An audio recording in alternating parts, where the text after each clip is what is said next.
Welcome back to the podcast, everyone. I'm Joshua Moore, your host of the Bravo Zulu podcast. Have you ever heard of the line, shit rolls downhill? I'm sure we all have. We're in the military. And usually that comes with a very negative context of the bad things end up at the bottom, right? The bad news, the bad outcomes, it always ends up on the junior sailor.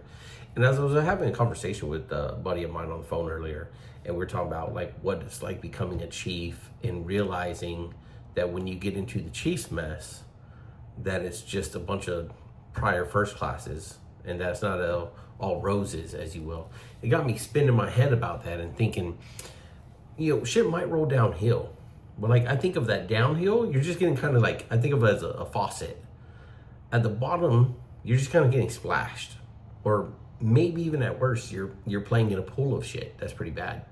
But as you climb the ladder, whether it's corporate or rank structure, whatever area you're in, you get closer to the exit, right? And you start just taking all the shit straight to the face, right? And you're no longer just playing in it and having a good time and just thinking, oh, well, this is the shit we got to deal with. Like you're actively taking it straight to the face. And that's not a very good feeling. So let's talk about it. All right. And this isn't so much of a complaining. I'm not complaining about it, right? It's just like a reality of kind of wrapping our head around as you move up the ladder. It's not all roses. It's not everything you might think. You get into that next room and you realize, fuck, it sucks here too. Okay, so let's talk about that. From day one, when you're in boot camp and you maybe have a chief, maybe you don't, a first class, whatever it is, but you start thinking like, damn, like that person really runs the show. That's how I thought of it. I had BUC Wooston and I was like, damn, like chiefs really are that dude. Like I can't wait to be a chief because I'm going to be able to run everything. Not so quick there, RPOT. Right, so what I got down here is like, just because promotion does not solve a problem. It does not do away with problems. Okay, just because you're promoting doesn't mean that the problems are going away. It just changes the problem and how much of the problem at what level you're responsible for it. And that's why I kind of hold the analogy of like the shit rolls downhill and turning into, instead of a snowball rolling downhill, collecting and getting bigger, more of a faucet. You get closer to the exit of that shit and you're taking it straight to the face. So, what was I thinking that of that chief in RDC as my RDC?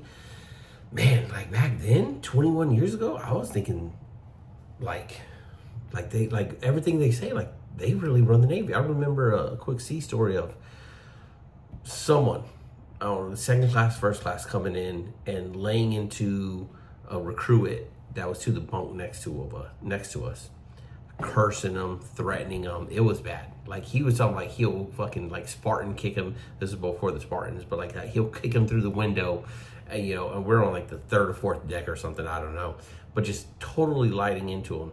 And that chief came in and was like, talked to the whole compartment and was like, that's never going to happen again. And that sailor who was defending that chief, had worked for him in the fleet apparently, was going to be getting in trouble. So I really thought like that was my image of the chief at first. Okay. So when we talk about the next room, what are we talking about? That's, as a blue shirt, E6 and junior, your next room usually consists of two places, the chief's mess or the wardroom.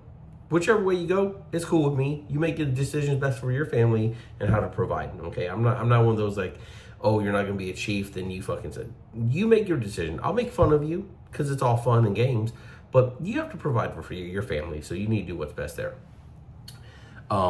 So what's going on in that room that we think we want or understand or is gonna be different isn't always gonna be what it seems. Excuse me. All right. People think that when we escape the mess decks, that the food is always better. It's just better over there. It's the same food. It's just prepped maybe slightly different. Okay, they're still cleaning up the shit. When you're the ensign on board, you're still cleaning up the shit. Maybe if you're LDO ensign, you're not cleaning up as much, but you're still the fucking ensign. Like it's the same new problems. Okay, so don't confuse it. That's all I want to like try to get across here is like. The problems just change, and we're going to get into some of that here soon.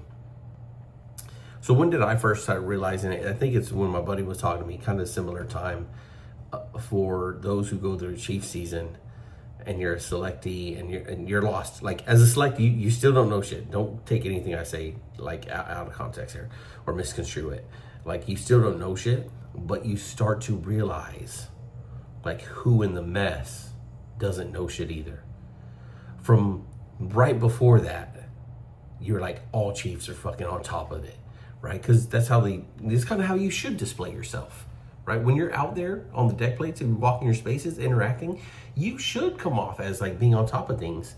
But then when you get in the mess and you're selecting, you're like, oh, like the fuck is that person talking about? It really starts to come out and shine.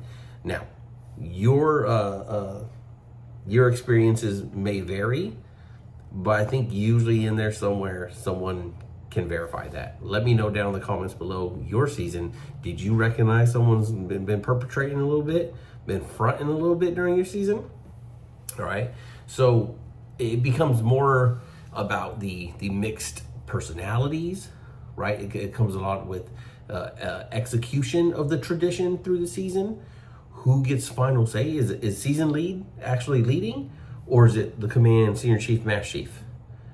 Right? And it's actually their show the whole way because they're responsible and they don't want to get fired. So then why have a season lead? And some selects won't see it because they're oblivious. Then some smarter cookies, they'll start recognizing it, right? Up to them to have that discussion. All right. So something I wrote here was the bullshit never goes away, right? We're talking about that bullshit faucet, right? It's always flowing. You're just getting closer to the source, and it's as you get closer to the source, the pressure's higher, okay? And it gets stinkier, gets messier, right? You find the chunks, like it's just different. It's like we said, it's more expensive. It's gonna cost you more to get through it, all right? And we're gonna get into that here shortly in the next couple points. So the problems start stacking, right? When you're a junior sailor, the problem is you don't have enough liberty and you had to work late. Cool. The problem's pretty chill when you're a junior sailor, if you really think about it. Are they still problems? Yes. Do all problems suck? Probably. But in comparison, as you move up and those problems, like every single junior sailor problem becomes your problem also. A lot of times the senior sailor problems, whether it's from your department head, the triad, whatever place or position you're in, those problems become your problems. And now you got to contend and deal with those as well.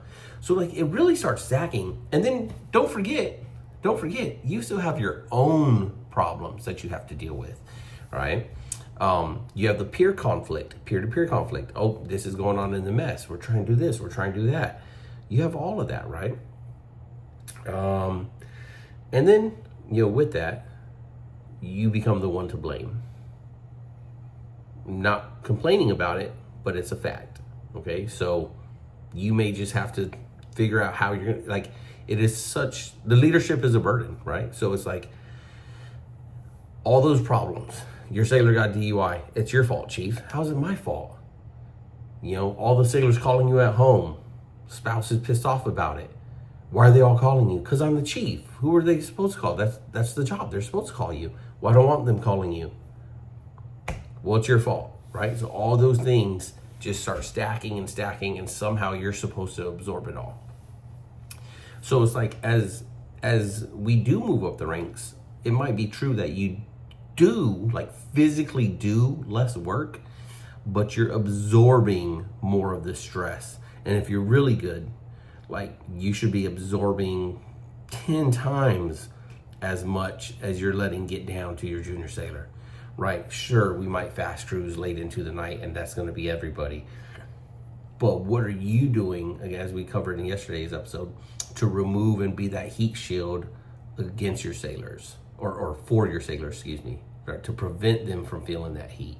Are they going to feel the heat of staying late for that fast cruise? Yes. Like you can't stop the overall fast cruise, but what influence in the room are you giving to try to make that fast cruise as fast, as simple, as efficient as possible? Okay. So back to the faucet analogy that we're using, right? I said earlier, like at the junior ranks, you might feel like it's just the shit's getting splashed on you. Still stinks, still dirty, disgusting. But it's going to be splashed with it. Maybe as a E4, E5, you're starting to wade in the pool of it, right? Like, oh man, it's dirty in here. But I'm telling you, keep climbing that ladder, right? And you're thinking, oh, like if I just make another rank, I'm going to stop. No, like the more you go up in rank, the closer you are. I'm telling you, I can't stop saying it enough. Like it's bad. It's bad. You start realizing the constraints of it, right? Your sailors are always asking, why can't we do this? Why can't we do that? Because we don't have a budget, because of manning. And then you start really understanding, like, where does all that come from? Full circle, kind of like, well, you know, PERS this, PERS that, annual budget, CRAs, Congress, all those things. When I was a junior sailor, I didn't think nothing about that shit, okay? Like, my paychecks were hitting on the 1st and 15th. I was partying. I was having a good time. It wasn't a concern. Every now and then, like, so in the supply world, money, like budgets, all that, we were affected. But it was like we knew it, but it was just senior chief telling us, hey, before you order anything, scrub through everything, check this system, check that system, try to get everything free as much as you can. We got to save money. And it was like, okay, like easy work. Like it was just a couple extra steps to try to find parts everywhere we could, right? It wasn't the total understanding of like, shit, like, well, there's not a defense budget passed, or we're in a CRA and this and that, okay? So what I'm saying is, like, I think where leadership, us, where we mess up is we think early on that if we just make the next rank, these problems are going to go away. And it's just not true, and we got to stop lying to ourselves. And as leaders, we should stop lying to our sailors and making them think that early on, right? We should be very clear that you should not be chasing, we should not be chasing rank to get away from problems. But if we're going to chase rank, we should be chasing it to influence the problem and influence the solution. I say both those things because when you're in the meeting about to help people decide things, you can influence that problem, right? As it's being discussed. Then you can follow up with influencing the solution to the problem, okay? So let's just keep that in mind. If you promote to stay away from problems, if you're thinking, oh, like, or if that's just your mentality, like you're the type of person that's like, well, I won't have to do this when I'm there. You're jacked up already. Stop thinking that, right? This is something real simple. When I was a junior sailor, I used to have to take out Chief Brown's trash, and I'm still taking out trash as a chief. Yep, on the ship I wasn't. No, my sailors do that. But you know, ashore, back to taking my own trash out. And every now and then we got like a civilian duty. Man, I'm not gonna stand any duty when I'm senior. I mean, I ain't gonna have to do that. Guess what I'm doing? Still standing duty. Showing up before everyone else, leaving after everyone else, trying to kick people out, taking their trash out, putting it out in the hallway, collecting it, reminding people of all these dumb little things. Those are easy problems because I'm at easy shore duty. Again, experiences may vary. Let me know down in the comments below. So, what I write, let's see, your readiness to lead. You're ready when you stop asking, how do I get out of this? And you start asking, how do I carry this without dropping it on my people, right? You got to stop thinking that you're going to get out of the bullshit. And you got to start thinking, how can I only let the bullshit splash my sailors, right? You have to be willing to take the brunt of it. You have to be able to stand in that faucet and that in front of that fire hose, right? It's like drinking from the drinking from the water hose or a fire hose to the mouth, right? You just got to be there ready to take. I'm not gonna open my mouth. You thought I was gonna open my mouth. I wasn't. Okay, but you got to be ready to take it straight from the hose. So with that, we're gonna start wrapping up, right? The call to action: climb the ladder, but know what you're climbing towards. And know what's at the top of it, know what's in that other room. Some of it you won't find out till you actually get there, but do not live in rose-colored glasses thinking it's all good, all right? For those, whether you're a chief or you're gonna go to the wardroom, you're starting over as an ensign, right? Yeah, you have a little bit more capital to play with, excuse me, but you're still starting over, all right? So this week, pick one problem you've been blaming the uphill, right? That you've been blaming on others, and ask yourself, what's the constraint that you're not seeing, right? What are they dealing with that you don't see, so you could become a better leader there, and maybe even find a solution to it. Okay, that's all we got for today, and we'll be back tomorrow. Tomorrow is Friday, so we'll be back in the RV studio tomorrow. We'll be back home. Can't wait. Be in my own bed. All those hotel beds are a lot better. Off track. Don't forget, like, subscribe, leave a comment below. If you're liking this and you're finding value in it, go ahead and click the share button, drop it into your group chat, let other people listen and check it out too. Maybe it can help them out. And if you're all getting better together, then you're gonna turn things around. It's a team. All right, we out.